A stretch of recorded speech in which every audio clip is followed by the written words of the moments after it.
All right, caller, go ahead. What's your thing?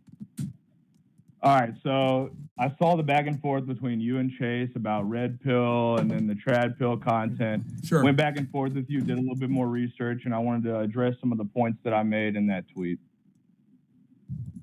Okay. So your point was that a lot of streamers, what's your Twitter handle? 90%, I believe, don't provide any value to the streaming space.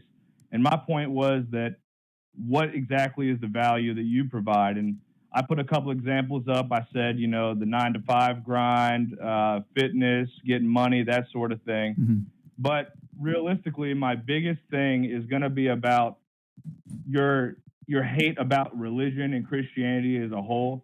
I did a little bit of research as to what you actually provide. I was given some sources, and I got to give you the credit where credit's due, because you do provide about job interviews. You've done lots of stuff on fitness, and I can give you that. That's generic sort of thing. But realistically, I got to ask, so when it comes down to Christianity and everything about that, what is your beef with Christianity? What is the problem with wanting to promote a more traditional lifestyle that's in the life of Christ? All right, so number one, I think I remember who you are. Just so the audience gets up to speed, you made the claim that we don't provide value, right? Because I said most streamers don't provide value, and then you try to say that we don't provide value. Then I outlined all the things that we do where we do provide value. So you change your mind. You agree now that we do provide value, and even though you're trying to downplay and say it's generic, correct?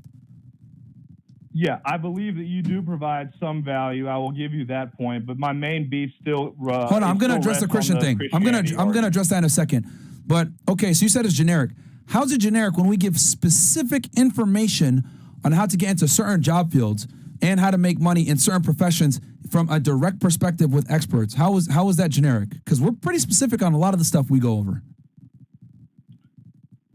Okay, so when it comes down to the genericness of it, so I'll start off with fitness. We'll address that first. Sure, go ahead. I'm not saying that you're not giving any value. What I'm saying is that the value you give with regards to fitness is in and of itself pretty generic. It's not something they couldn't get from somebody else. And realistically speaking, I'm not trying to hate on y'all about your physique or anything. I don't know what you look like, but it doesn't appear like you're a big personal trainer. That's not really your forte. It's not really something that I would consider you to be an expert on. And I know you don't have to be an expert to give your take, your advice, your views on that.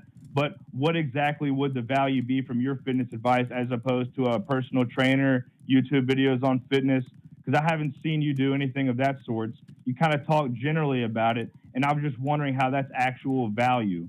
So if you tuned into any of our shows before, I've gave very specific and detailed information on how to lose weight and or how to build muscle based on that person's personal question.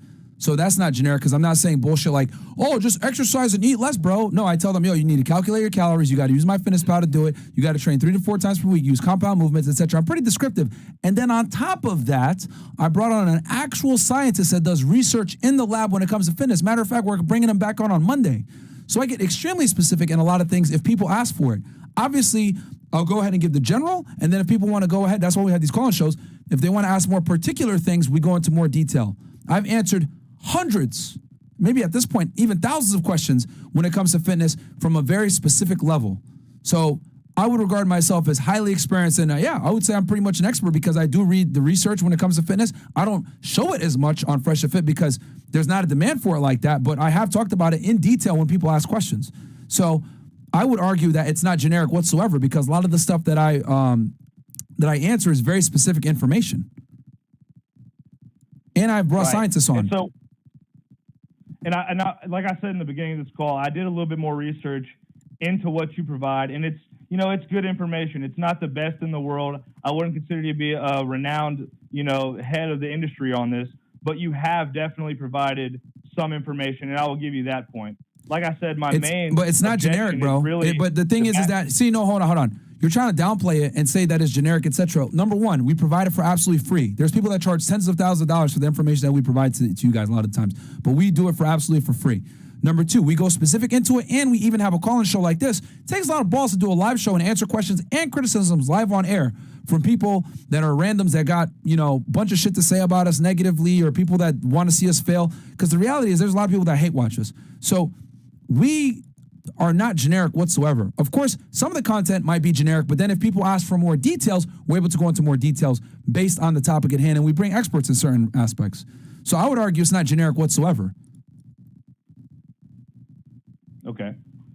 And we'll just have to agree to disagree on that. You know, you're obviously in good shape. I'm not saying you're not. What I'm saying is that the content regarding fitness really, I mean, it's some value. It's not a great value. I do commend you for doing it for free. I do commend you for taking criticism live and taking calls that takes balls.